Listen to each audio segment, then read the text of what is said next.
cast your mind back to, say, the 1950s and look at any sepia photograph of any town centre, you'll notice one thing. There'll probably be just 1 or 2 cars in the shot. In 1950, 1 million cars populated the UK roads.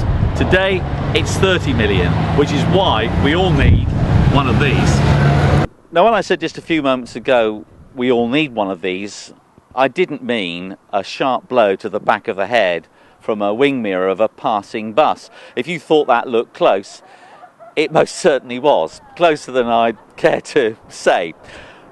We're taking a look at the Cambridge guided bus system. It's a new, innovative idea. There's one in Australia, but this is longer than the one in Australia. In fact, it's the longest one in the world.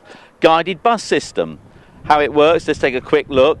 How it works is once the bus is guided by the bus driver, it's a fairly standard bus, onto the guided bus system, a jockey wheel comes to rest here on the side of these concrete formed sections.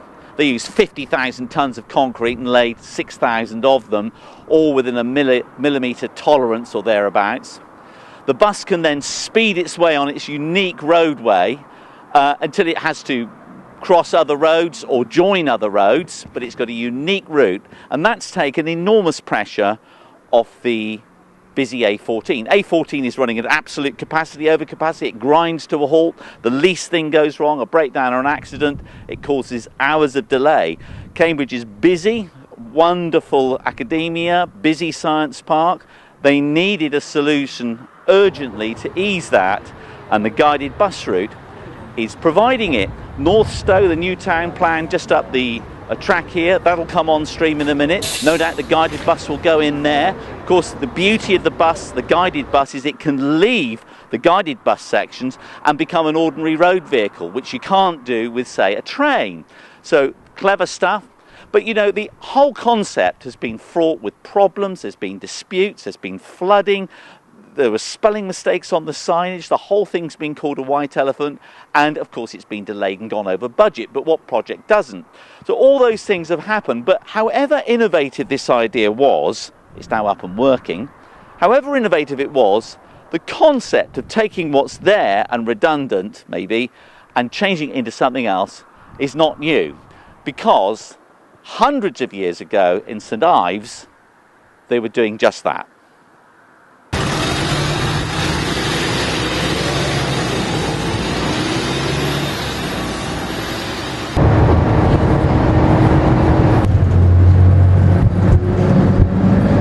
Your hands free.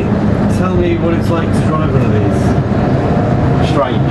Yeah? Strange at first, but so you get used to it. It's just amazing, just being at this sort of speed. What speed are we doing now? I'm doing 45 at the moment, and we're down to a maximum 57. Yeah. No hands. No hands at all. That's extraordinary.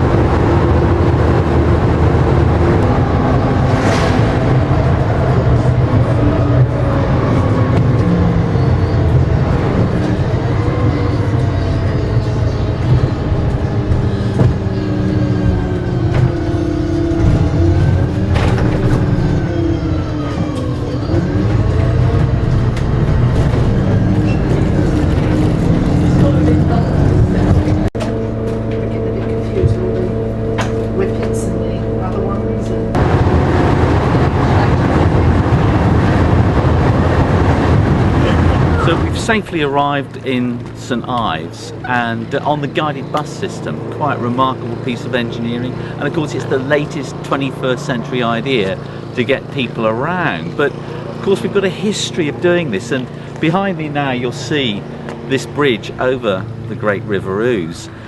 Records go back to the 1100s when there was a wooden bridge. This one was built in the 1400s, and for the next 600 years all forms of transport, of course horse-driven, later double-decker buses and lorries, used it until the bypass was recently built. But one of the interesting things about the bus route is they took the technology of the railway line that was redundant and turned it into a guided bus route. And if you look at this bridge, what's interesting about it is that if you look on the far left, you'll see that Cromwell demolished part of the bridge, fearing rebellion, and installed a drawbridge. He modified the design, and of course when the threat was over, they rebuilt it. So the arches on the left are rounded and the arches on the right are pointed.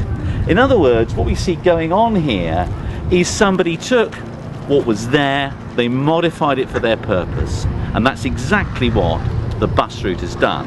It's taken what was available. We all have constraints, even 600 years ago. We take what's available and we modify it for what we need to do today. Now, so far, the figures on the guided bus route have proved really quite remarkable. People are using it, and part of the reason for that is that the A14, as we already said, is absolutely at capacity. So tens of thousands of journeys are being transferred onto the guided bus. One nice little thing about the guided bus is this: people have said, look, why not put in a railway or reinstate the railway? Well, the trouble with the railway is, number one, the huge cost, not just of building the thing, but the cost of the carriages and coachworks. But also, the train tended to take you from where you weren't to where you didn't quite want to go. With the guided bus route, 16 miles of it is exclusive, bus route only. The rest of the 25-mile route is a mix of bus lanes and actual standard road. So the bus can get you, the guided bus can get you far nearer to where you start your journey and where you want to end it. And convenience is what it's all about. How do we get people out of their cars? The way we do it is to make it easier to travel from where you are to where you want to be.